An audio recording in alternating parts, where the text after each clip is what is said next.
Good evening. Welcome, Mama. Hey everyone, this is Mehdi Al Jaber. Welcome back to my channel. Hope you guys are absolutely fine. আসলে হুটহাট plan, ঘড়ি কাটা বাজে এখন 12টা। তো এখন যাচ্ছি হচ্ছে মামাতে, আর মামাতে যাচ্ছি হচ্ছে আমি আমার এক বড় ভাই। সে আমাকে আর কি ফোন দিয়ে বললো চলো মেহেদি ঘুরে আসি। কোথা থেকে? মামার থেকে। ঠিক আছে চলেন যাওয়া যায়।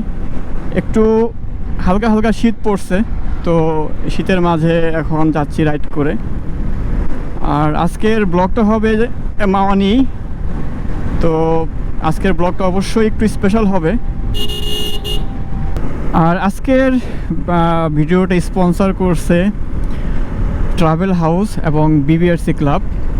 ট্রাভেল হাউস সম্পর্কে বলতে গেলে ওনারা হচ্ছে বিভিন্ন জায়গায় ট্রাভেলিংয়ের ইভেন্ট করে। তাদের পেজের ডিসক্রিপশন মানে পেজের লিঙ্কটা আমার ডিসক্রিপশনে দেওয়া থাকবে, আপনারা চাইলে ওখানে গিয়ে দেখতে পারেন।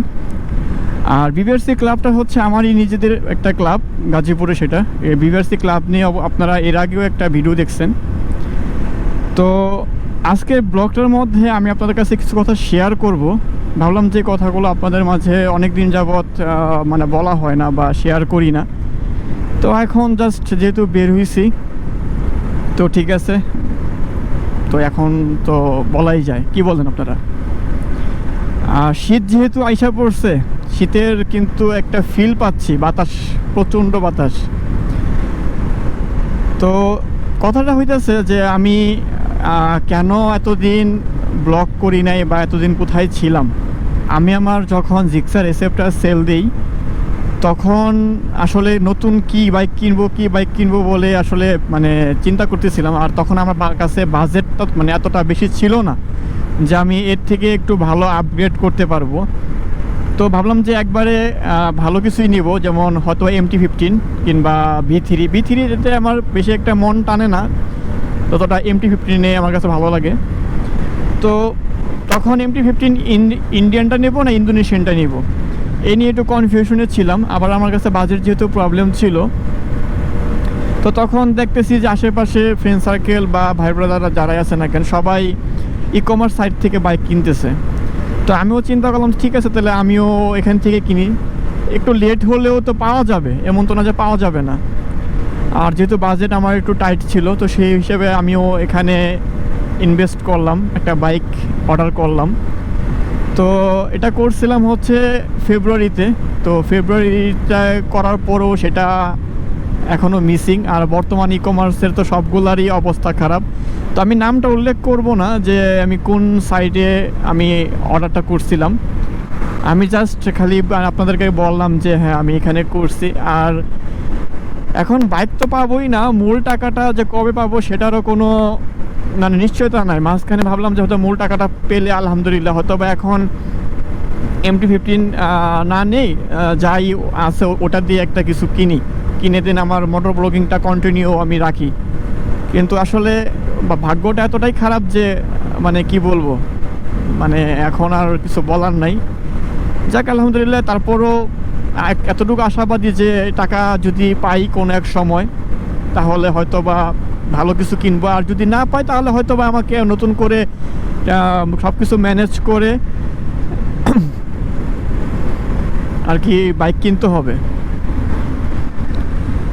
তো এখন যেহেতু বাইক নাই, হয়তো ব্লগ আসতে একটু লেট হবে, বা ব্লগে মানে ডেইলি ব্লগ বলেন বা রেগুলার ব্লগ বলেন, সবগুলোই একটু আসতে লেট হবে। তো যখনই হয়তো বা বাইক থাকবে তখনই আমি ব্লগ দেওয়ার চেষ্টা করব। আর এই জিক্সারটা হচ্ছে আমার এক বড় ভাইয়ের। তো এইটা আমার কাছে মানে প্রায় সময় থাকে, কিন্তু তারপরও নিজের কাছে একটা ফিল হয় যে আমার না, এটাই আর কি। তো নিজের কাছে এটাই খারাপ লাগে। আর যেহেতু এখন বাইক নাই, সো আমার জন্য একটু দোয়া করবেন যেন আমি তাড়াতাড়ি আমার মানে সমস্যাটাই রিকভারি করতে পারি। রিকভারি করে দেন আপনাদের মাঝে আবার যেন মানে কিছু একটা নিয়ে আসতে পারি। তো এটাই আর কি, মানে স্যাড একটা হিস্টোরি ছিল। তো এটা আসলে আপনাদের মাঝে শেয়ার করবো বলে মানে করা হয় নাই। তো আজকে যেহেতু মামাতে যাচ্ছি, একটা কি বলবো মানে লং একটা রাইড, তো ভাবলাম যে মাঝে এটা শেয়ার করি, এটাই আর কি। দেখতে দেখতে চলে আসলাম কুচিয়ামরা ব্রিজের টুল প্লাজা। এখানে আমরা এখন হয়তো টুল প্লাজা দিতে হবে। অনেক দিন আসলে মাওয়া রোডে আসা হয় না যদিও, তাই এখন টুল প্লাজা দিতে হবে। ও সব দিয়ে কিন্তু কুয়াশা, আসলে এটা কিন্তু ধোঁয়া না, ঠিক আছে, কুয়াশায় কিন্তু পুরাই একত্রিত হয়ে গেছি আমরা, কাতরিত কাতরিত।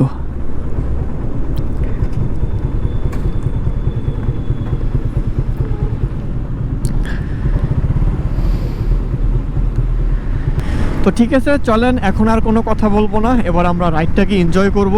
আর মাওয়াতে যদি কেয়ারফুলিভাবে রাইড না করি সমস্যা হতে পারে, কারণ ইদানিং দেখতেছি মাওয়া মানে রোডে অসাবধানতার কারণে অনেক লোক মারা যাচ্ছে। তো আমরা চাইবো যে আমরা যেন সুন্দরভাবে রাইড করতে পারি। অ্যাজ এ বাইকার হিসাবে আমি চাই যে সবাই যেন সুস্থভাবে রাইড করে এবং ঘরের ছেলে যেন ঘরে ফিরতে পারে। তো আসলে ব্লগ করলে বা কথা বলার সময় যদি রাইড করি তখন একটু অন্যমনস্ক হয়ে যায়, এটা স্বাভাবিক। এই জন্য মানে সবাইকে ধীরগতিতে বাইক রাইডিং করাটাই হচ্ছে সবচেয়ে বড় কথা। যেহেতু প্রচণ্ড বাতাস, ঠান্ডা লাগতেছে, যেখানে আমি নাক টানতেছি অলরেডি। তো ঠিক আছে, আমরা এখন মাওয়া রোডটাকে এক্সপ্লোর করি। Let's go.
অবশেষে মাওয়া ফেরিঘাটে।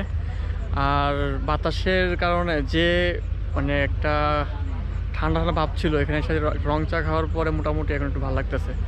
আর আমার পাশে হচ্ছে ফেরি।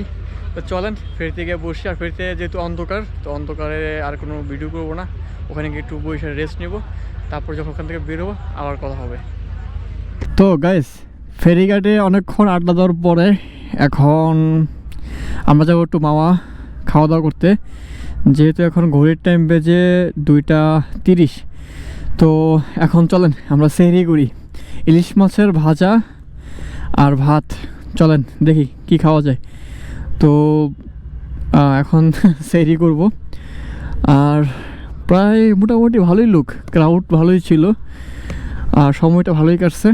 তো ঠিক আছে, এখন যাওয়া যাক একদম ইলিশ মাছের খাবারের হোটেলের ওখানে।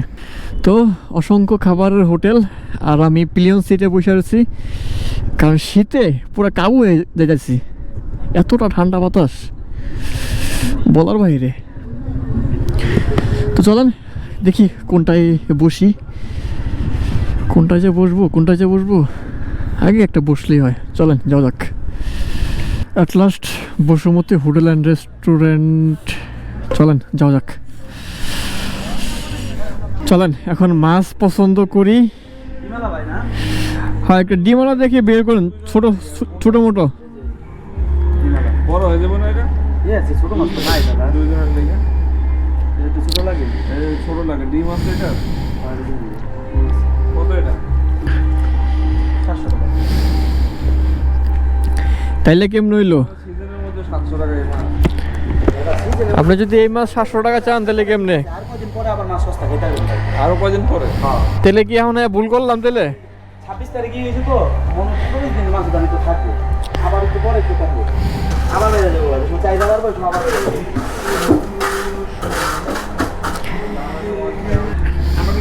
দোকানের ভিতরে বাংলা গান চলতেছে, তো আল্লাহ জানে কপিরাইট ক্লেম খাবো কিনা। দিছেন এই মাছটা 600 টাকায় নিলাম। এখন এটারে সুন্দর করে ভাজতে হবে, ভেজে তারপরে খেতে হবে। কালে দেবো মাছ এখন কাটা ছেঁড়া চলতেছে, মানে অপারেশন। পুরা 2 মিনিট এটাকে এখানে অপারেশন করা হবে, ভিতরে যা আছে সব বের করা হবে, তারপর এটাকে তেলে ভাজা হবে, তারপর এটাকে খাওয়া হবে।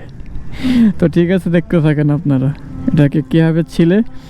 যারা মাছ ছিলতে পারেন না প্রশিক্ষণ নেন, এই যেভাবে ছিলতে হয়।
আলহামদুলিল্লাহ খাওয়া দাওয়া শেষ করে এখন বাসার পথে, আর সময় বেজে এখন হচ্ছে 3:50।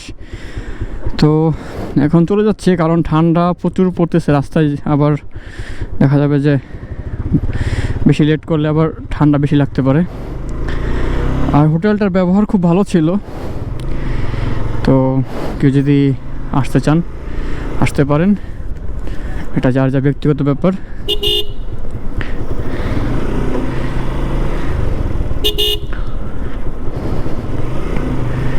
হাই হাই, আমার ভাইজর দেখি পুরা ঘোলা হয়ে যাচ্ছে। সমস্যা নেই, একটু চালালে আবার কুয়াশাটা কেটে যাবে। তো এখন হচ্ছে সামনে অনেক অন্ধকার, তো আলোতে যাই, তারপর আপনাদের সাথে আবার আমি কথা বলবো।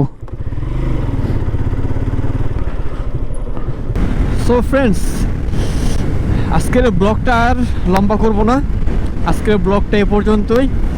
আর যেহেতু অনেক বাতাস প্লাস ঠান্ডা, এখন আর কোনো কথা বলবো না, সোজা বাসা চলে যাব। তাই আপনাদেরকে এখানেই বিদায় দিচ্ছি। সবাইকে শুভরাত্রি। ইনশাল্লাহ দেখা হবে নেক্সট কোনো ব্লগে নতুন কিছু নিয়ে। হ্যাঁ, আর অবশ্যই আমার জন্য দোয়া করবেন যেন আমি রিসেন্টলি কোনো বাইক নিতে পারি, কারণ যে একটা মাইন্ডকে চিপাই পড়ছি, জানি না এখন মূল টাকাটা পাবো কিনা। যদি মূল টাকাটা পাই তো আলহামদুলিল্লাহ, না পেলে তো কিছু করার নাই, নতুন করে সব কিছু স্টার্ট করতে হবে। তো সবাইকে টাটা, বাই বাই, আল্লাহ হাফেজ, পিচ।